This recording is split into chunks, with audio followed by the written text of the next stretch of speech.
Assalamualaikum warahmatullahi wabarakatuh. Perkenalkan, nama saya Agniel Asyad. Saya dari Prodi Studi Akuntansi, yaitu Fakultas Bisnis dan Ilmu Sosial, yang dimana saya kelas malam dengan mata kuliah Teori Ekonomi, dosen pengampu yaitu Bu Islamia Kamil, yang dimana di sini saya akan menjelaskan tentang yaitu strategi harga dalam pasar monopoli dan implikasinya bagi konsumen. Pertama, saya ingin menjelaskan apa itu harga pasar monopoli. Oke, jadi menurut ekonom terkenal yaitu Milton Friedman, pasar monopoli adalah suatu ketika penjual tunggal atau hampir tunggal menguasai seluruh penawaran suatu barang atau jasa. Imbasnya, produsen memiliki kemampuan untuk menetapkan harga dan jumlah yang digunakan dan inginkan tanpa mempedulikan permintaan konsumen. Menurut para ahli yang lain, yaitu Keynes, seorang tokoh ekonomi makro termuka, menyatakan bahwa monopoli terjadi ketika hanya ada satu produsen atau penjual yang mampu mendominasi pasar.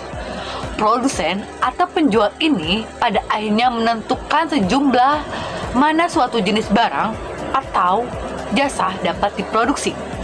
Berikut adalah pasar monopoli yang ada di Indonesia.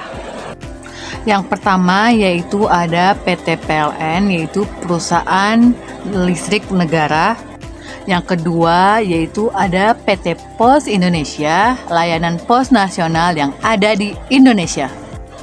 Yang ketiga yaitu ada Bank Indonesia atau BI, yang dimana di sini adalah penerbitan mata uang rupiah. Yang keempat yaitu ada PT Pertamina, yang dimana di sini adalah distribusi BBM bersubsidi. Apa aja sih strategi utama dalam pasar monopoli? Yang pertama yaitu strategi penetapan harga monopoli. Perusahaan menetapkan harga di atas biaya produksi untuk memaksimalkan keuntungan karena tidak ada pesaing langsung. Strategi ini memungkinkan produsen mengontrol harga tanpa harus khawatir kehilangan konsumen pada produk pesaing. Yang kedua yaitu strategi diskriminasi harga. Monopolis dapat mengenakan harga berbeda kepada konsumen yang berbeda berdasarkan elastisitas permintaan mereka. Tujuannya adalah untuk meningkatkan pendapatan total dengan menangkap surplus konsumen yang berbeda-beda. Yang ketiga yaitu strategi penetapan harga jual berbasis biaya. Penetapan harga dilakukan dengan menambahkan margin keuntungan tertentu di atas biaya produksi sebagai dasar harga, memastikan keuntungan stabil. Lalu, yang keempat ada yaitu strategi penetapan harga rendah sementara atau predatory pricing. Kadang-kadang, strategi monopolis menetapkan harga sangat rendah untuk menghalangi potensi pesaing masuk pasar, meskipun ini berbahaya dan ilegal menurut regulasi persaingan usaha. Di sini, implikasinya bagi konsumen yaitu saya langsung mewawancarai tetangga saya sendiri, yaitu Bu Hanifah selaku konsumen yang listriknya menggunakan yaitu dari PLN. Tetapi di sini saya hanya mewawancarai, saya hanya ada dokumentasi foto, namun tidak video, dikarenakan Bu Hanifah tidak ingin melakukan bervideo. Jadi saya mencatat beberapa poin-poin yang Bu Hanifah jawab dari pertanyaan yang saya tanyakan. Pertanyaan pertama yang saya tanya ke Bu Hanifah yaitu bagaimana pandang Bu Hanifah tentang cara PLN menetapkan harga listriknya. Bu Hanifah menjawab, harga listrik tidak sembarangan naik. Pemerintah yang atur melalui tarif yang disetujui. Misalnya ada golongan tarif, tapi kalau pakai lebih dari batas, harga listriknya bisa naik harga berdasarkan penggunaan dan golongan, supaya bisa memaksimalkan pendapatan sambil bantu yang miskin.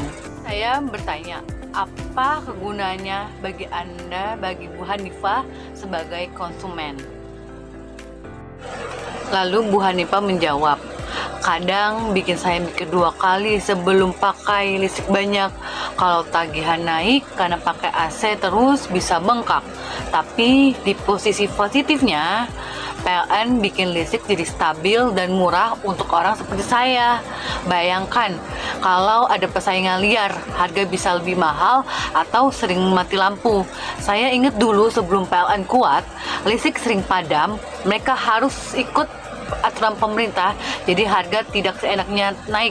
Tapi masalahnya kalau ada keluhan seperti pemadaman, sulit cari alternatif. Jadi kesimpulan dari wawancara tersebut menunjukkan bahwa strategi harga monopoli PLN menyimbangkan keuntungan perusahaan dengan kepentingan publik melalui regulasi, diskriminasi harga, dan subsidi.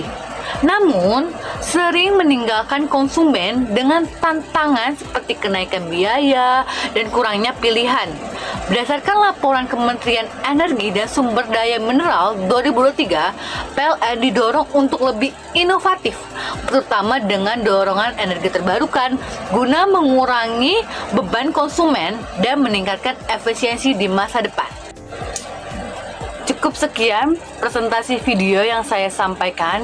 Mohon maaf bila ada kata salah atau kata yang kurang tepat atau kata yang kurang dimengerti.